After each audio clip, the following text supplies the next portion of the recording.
my name is Emily Pearson. I'm part of Cohort 17 in Quest, and I'm going to be talking about interview skills. So when you walk into an interview, you want to make sure that you've done a couple things before sitting down and talking with your interviewer.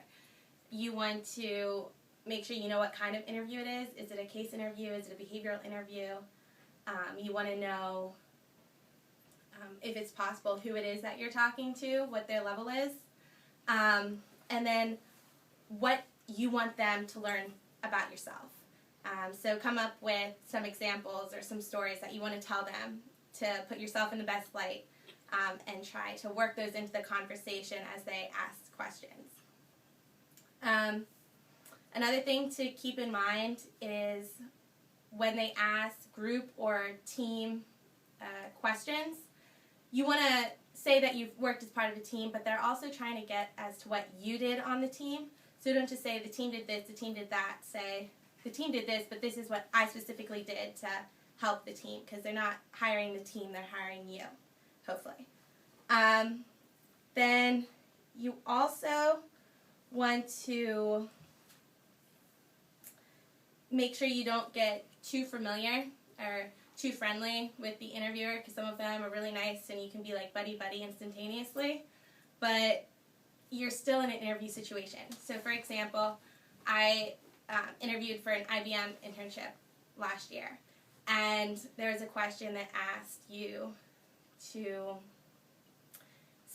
give a time where you had to sacrifice something in order to accomplish something else. So what I said was that I did a nonprofit consulting thing and I sacrificed taking another class or time spent with my friends. The interviewer then told me that the person who interviewed before I did said that he skipped class in order to play an intramural basketball game.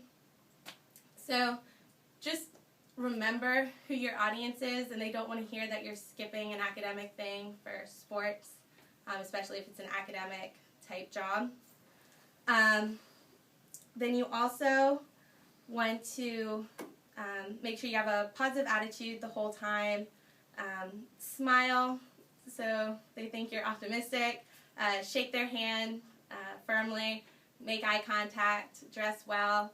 If you're a fidgeter, then don't wear a long necklace, or girls, if you play with your hair, put it up so it's harder to fidget with it.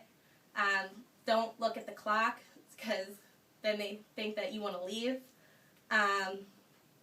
And make sure you get their contact information, so a business card or something, so you can send a thank you email following the interview as a way to be polite and respectful of their time.